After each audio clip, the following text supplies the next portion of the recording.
Most people don't lose control because they're weak. They lose control because they never train their mind to pause before the emotion hits. Think about it. You know yelling won't fix it, but you still explode.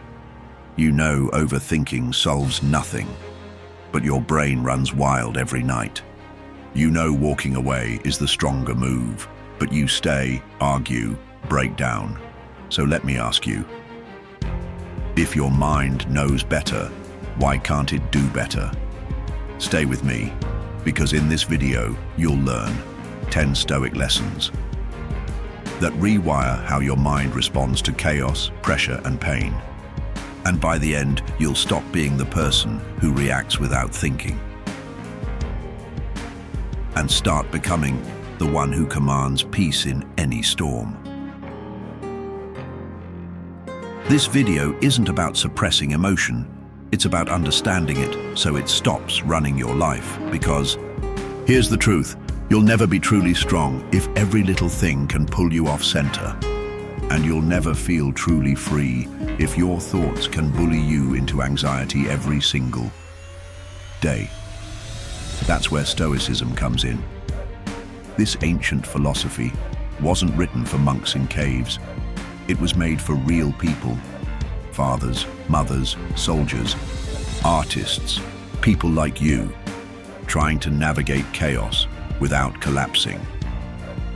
In the next few minutes, you'll learn 10 Stoic mental shifts that will teach you how to react slower, think clearer, feel deeply without drowning in it. And if you stay till the end, I'll share one Stoic framing technique that helped me stop emotional spirals before they ever begin. Let's get into it. Meet Ethan. On the outside, he looked in control. Good job, smart, quick-witted, always ready with a comeback. But on the inside, he was tense, always bracing for the next argument, constantly overthinking every word he sent, every silence he received. He didn't explode often, but when he did, it scared him, not because of what he said, but because of how fast it happened. 1 second, calm, the next, flooded anger, shame, regret, and it always ended the same. Why do I keep letting this get to me? That was Ethan's turning point. Not when he shouted, but when he saw how easily he lost himself in emotion. That's when he stopped asking, "Why am I so emotional?" and started asking, "How can I stay grounded when emotions come?" That's when he found Stoicism, and everything shifted. Lesson number 1, pause before the storm. The message hits, the voice rises, the look shifts, and before you even think, you're already in it. Your voice sharpens, your chest tightens, you say things you don't mean just to feel like you've won. But here's what's really happening. You didn't choose to react, your emotion chose for you. And once it takes over, logic goes out the window, memory distorts, and by the time it's over, so is the relationship, or the moment, or your peace. The Stoics had a rule. Control starts in the first second. Not in the apology, not in the reflection, but in that invisible moment, when the trigger shows up, and you decide to breathe instead of break. Here's your shift. Stop reacting as fast as your emotions rise. Start training the pause. Try this. Next time you feel the heat rise, don't speak, don't type, don't defend, just do one thing. Exhale longer than you inhale.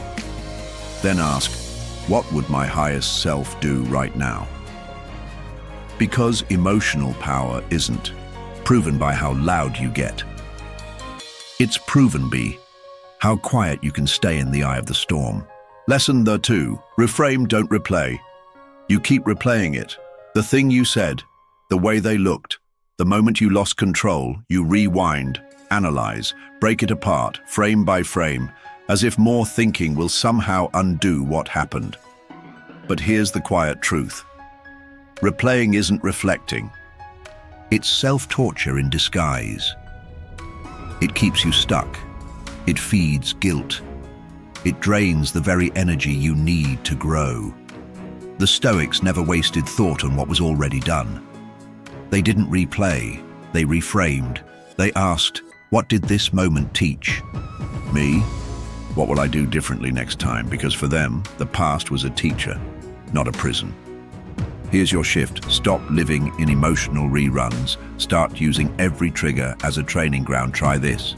Next time the mental loop starts, interrupt it with this. This already happened, but who I become next is still mine to shape. Then, write one sentence. What did that moment reveal about where you still need strength? Because emotional mastery isn't about never slipping. It's about learning faster every time you do. Lesson 3. Detach from what's not yours. They're upset, and you feel responsible. They're cold, and you start overthinking. They're distant, and suddenly you question your worth. But what if I told you? You're not feeling your feelings, you're feeling theirs. You've made yourself the emotional filter for everyone else's moods, carrying their silence, interpreting their tone, trying to fix the vibe by sacrificing your own stability. But here's the reality. Their storm isn't your forecast. The Stoics had one simple law: control what's yours, release what's not. You don't owe people your peace to make them feel better. You don't owe them your guilt for emotions they haven't mastered. Here's your shift. Stop making other people's discomfort a sign that something's wrong with you.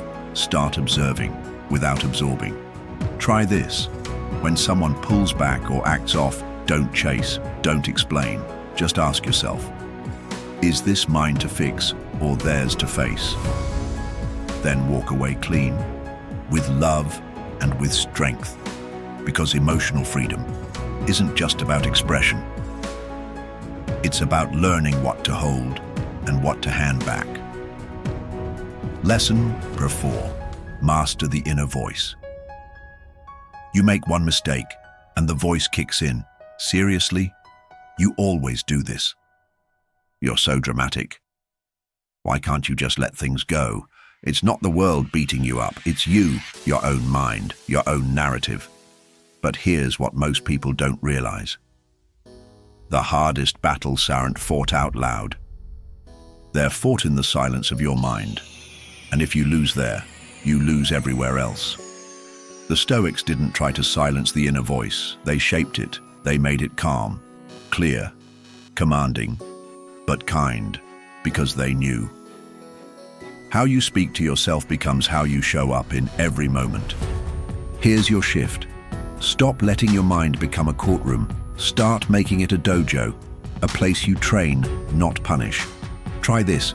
Every time your inner voice turns cruel, interrupt it with, "That's not truth, that's old programming." Then choose again.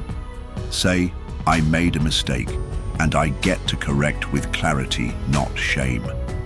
Because emotional strength doesn't come from perfection. It comes from the voice you hear when things fall apart. Lesson 5. Respond to what is, not to what you imagine.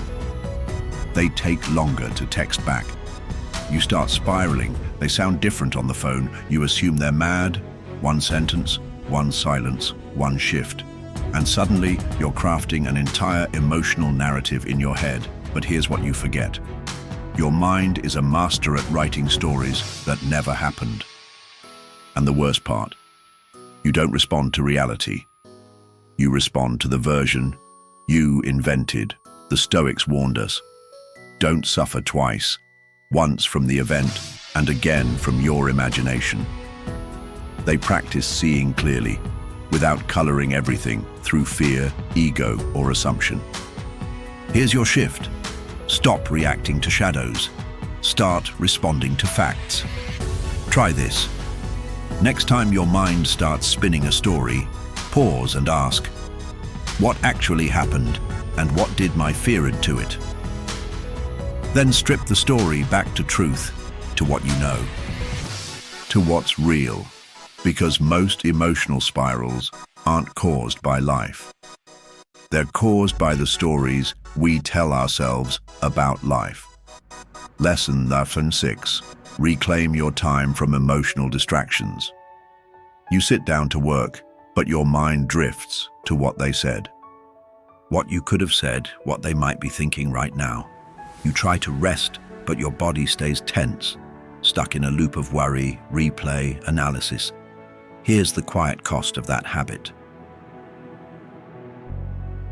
Your life isn't being drained by what's happening, but by what you keep thinking about. The email drama, the silent treatment, the thing that hasn't even happened yet, but has already stolen 2 hours of your energy. The Stoics had a powerful filter. Is this within my control? If not, it doesn't deserve my time. Because time is emotional currency. And wasting it on things you can't control is like pouring water into a bucket with no bottom. Here's your shift. Stop giving your best hours to thoughts that don't serve you. Start choosing where your focus lives, like it's the most sacred asset you have. Try this. When you catch yourself spiraling on something emotional, pause. Say, "This may feel urgent, but it's not important."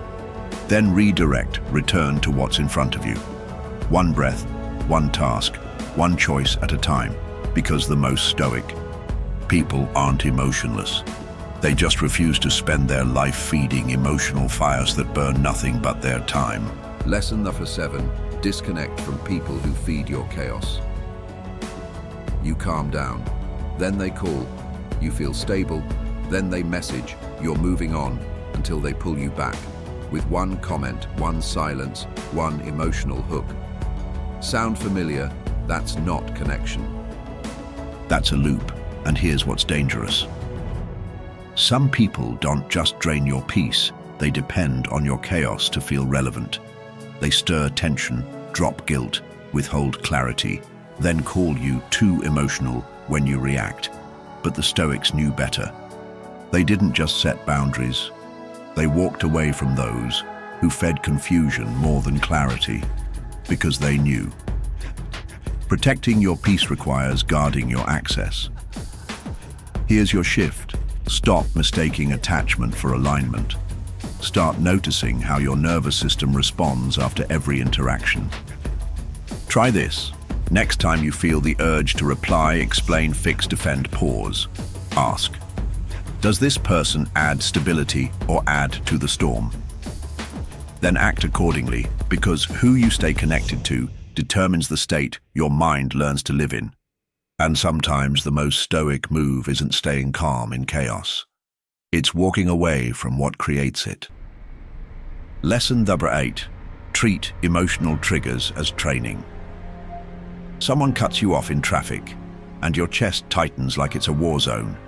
You read a short text, no emoji, no warmth, and your brain spins into a hurricane. Are they mad? Did I do something? What does this mean? Your body reacts fast. Your thoughts rush in, and before you even realize it, you're angry, anxious, overthinking, or completely shut down. That's a trigger. But here's what most people get wrong. Triggers are not proof that you're weak there.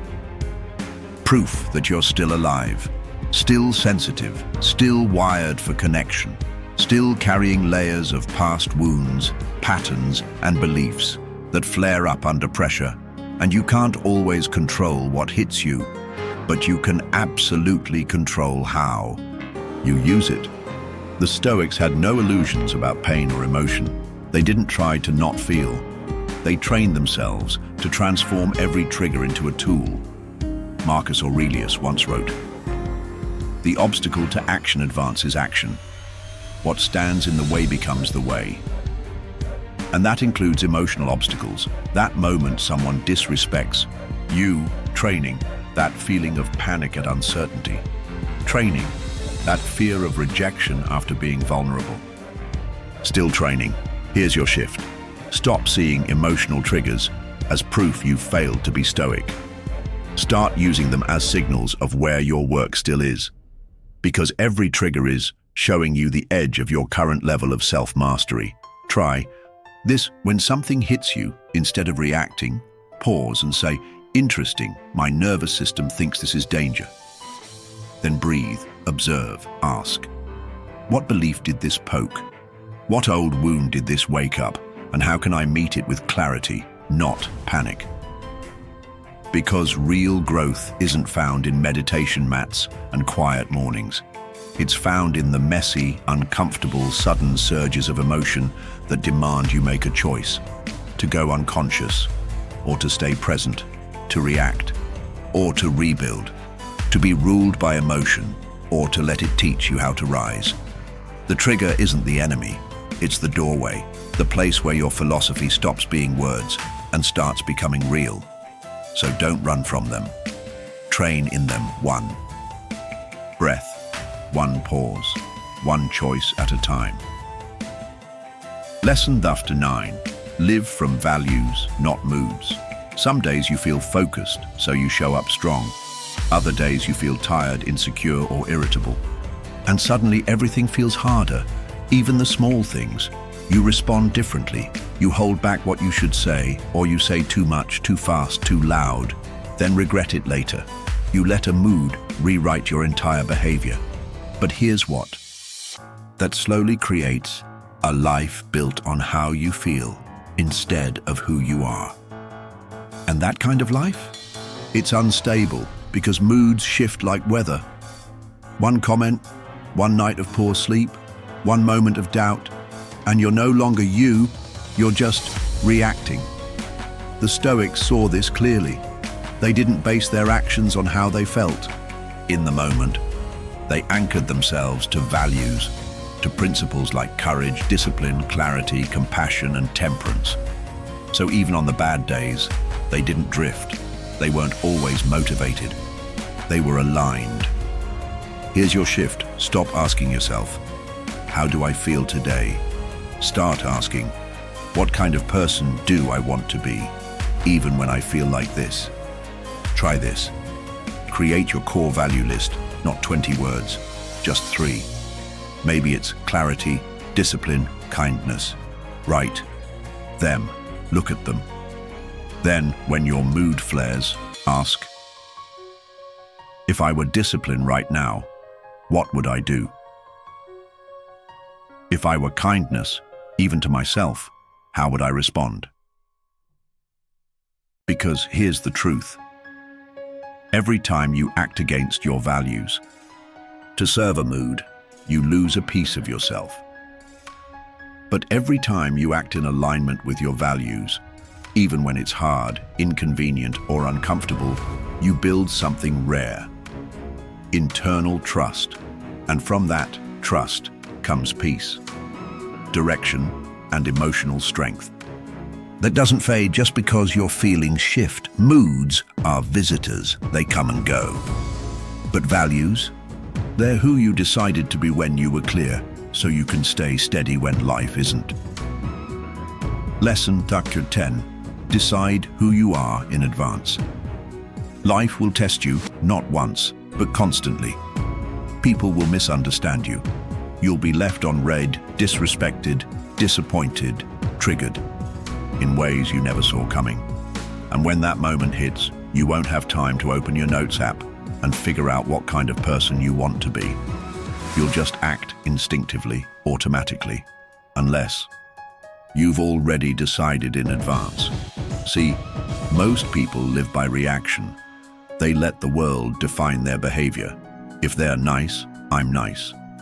If they come correct, I respond calmly. If they attack me, I attack back. But that's not strength. That's dependency. That's giving the wheel of your identity to every situation you enter. The Stoics flipped the script. They trained their identity, like a warrior sharpens a blade, in private, with clarity, long before battle begins. Marcus Aurelius woke up every day and reminded himself, "I will meet ingratitude, selfishness, deceit, and I will not be disturbed, for I have seen the nature of things." That's not philosophy, that's preparation. Here's your shift. Stop letting life decide who you are moment by moment, Start defining your code before the chaos begins. Try this. Today, not tomorrow. Write down one sentence. No matter what happens today, I will respond as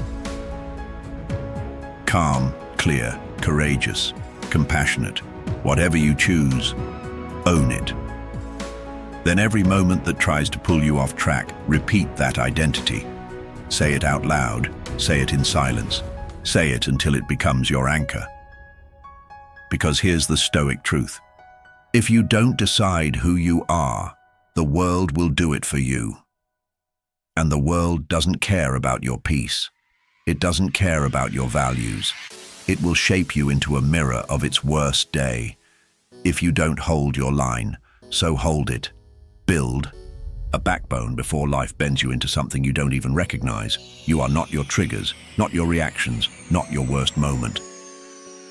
You are who you commit to be in the calm and prove in the chaos. You don't need to feel less. You need to be less be what you feel.